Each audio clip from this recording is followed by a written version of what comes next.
بسم اللہ الرحمن الرحیم۔ السلام علیکم ورحمۃ اللہ وبرکاتہ۔ ترجمہ قرآن کے کورس میں آج انشاءاللہ ہم سورۃ الاعراف آیت نمبر 26 سے پڑھیں گے۔ پچھلے سبق میں جیسا کہ ہم نے پڑھا تھا، حضرت آدم علیہ السلام کا قصہ تھا۔ اللہ رب العالمین نے آدم علیہ السلام کو پیدا کیا، جنت میں بھیجا اور سارے فرشتوں سے سجدہ کرایا، شیطان نے انکار کر دیا۔ تو اس وقت شیطان نے کہا تھا میں اس کو بہکاؤں گا، اس کی ذریت کو میں جہنم کی طرف لے جاؤں گا، یہ اکثر ان کے وہ ناشکرے ہوں گے۔ تو اللہ رب العالمین نے آدم علیہ السلام کو جنت میں بھیجا، پھر شیطان نے جا کر پھسلایا، جنت سے نکلوا دینے کے بعد آدم علیہ السلام دنیا میں آ گئے۔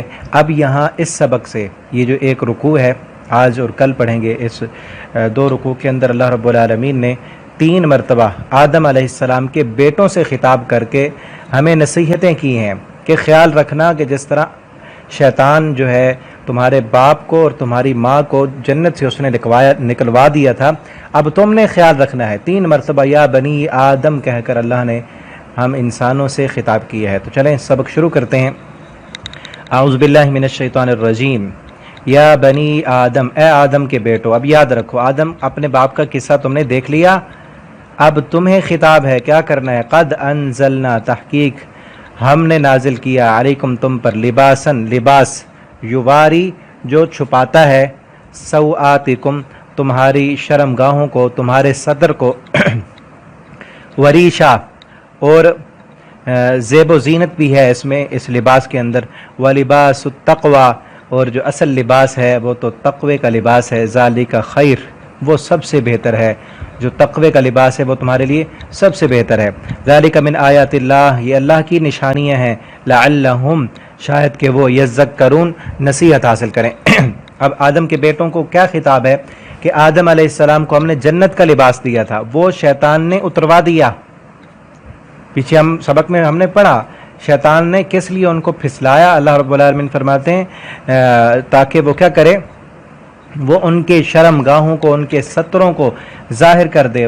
قسمیں اٹھائیں، وقاسمہما انی لکما لمن الناصحین فوسوس لہما الشیطان لیبدی لہما ما وری عنہما من سوآتہما، وہ پھسلانے لگا تاکہ ان کی شرم گاہیں، ان کے ستر ان کے سامنے ظاہر کر دے۔ ظاہر بات ہے پھر جب نافرمانی کی، جنت کا لباس اتر گیا، پھر جنت کے درختوں کے پتے توڑ کر وہ اپنے شرم گاہوں کو ڈھانپنے لگے۔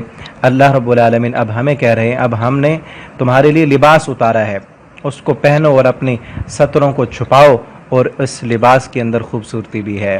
خوبصورت لباس پہننا چاہیے، صاف ستھرا پہننا چاہیے، اور حلال کا ہونا چاہیے، اس میں ظلم کی یا حرام کے پیسوں کی ملاوٹ نہ ہو، اور لباس بھی وہ پہنے جو شریعت کے مطابق ہو۔ جس لباس کے پہننے سے شریعت نے منع کیا ہے وہ لباس نہ پہنے۔ لباس میں لباس ایسا ہو جس سے سطر انسان کا وہ مکمل وہ ڈھانپ جائے۔ مرد کا جو سطر ہے وہ پیٹ سے لے کر ناف سے لے کر گھٹنوں تک مرد کا سطر ہے، یہ ہر حالت میں ڈھانپا ہونا چاہیے، کوئی دوسرا مرد اس سطر کو نہ دیکھے۔ اور عورت وہ پورا کا پورا جسم اس کا سطر ہے، وہ مستور ہے۔ عورتوں کو مستور کہتے ہیں نا اسی لیے کہ وہ پوری کی پوری چھپانے کی ہے، صرف اس کا چہرہ اور اس کے ہاتھ، وہ اس کے جو محرم رشتہ دار ہیں جن کے ساتھ کبھی اس کا نکاح نہیں ہو سکتا، اس کا باپ ہو گیا، بھائی ہو گئے، اس کے ماموں، اس کے چچا، جس سے زندگی میں کبھی وہ نکاح نہیں کر سکتی، وہ یہ ہاتھ، پیر اور چہرہ وہ دیکھ سکتے ہیں، اور باقی پورا جسم عورت کا اس کے خاوند، اس کے شوہر کے علاوہ کوئی نہیں دیکھ سکتا۔ آج کل جیسا کہ فیشن چل رہا ہے، عورتیں وہ ہاف بازو پہنتی ہیں، ٹائٹ قسم کے لباس پہنتی ہیں، اور جس طرح گرمیوں کے دن ہے نا، یہ غیر مسلم اشتہاروں میں وہ لباس دے دیتے ہیں، وہ پہنا کر کے اس طرح کی تمہاری بیٹی لگنی چاہیے۔ ہم مسلمان کلمہ پڑھنے والے وہی لباس لے کر اپنی بیٹیوں کو پہناتے ہیں جس میں بازو ننگے ہوتے ہیں، جسم وہ ٹائٹ قسم کے لباس میں جو پھنسا ہوتا ہے۔ ایسے لباس پہننے والی عورتیں، کیا پیارے پیغمبر صلی اللہ علیہ وسلم نے فرمایا قیامت کے دن یہ جنت میں جانا تو دور کی بات ہے، یہ جنت کی خوشبو بھی ان کو نہیں ملے گی۔ اور آپ صلی اللہ علیہ وسلم نے فرمایا ربا کاسیات فی الدنیا عاریات فی الآخرہ، کئی عورتیں جو دنیا میں لباس پہنتی ہیں قیامت کے دن ننگی ہوں گی، اور لباس ایسا بھی نہ ہو جس میں کوئی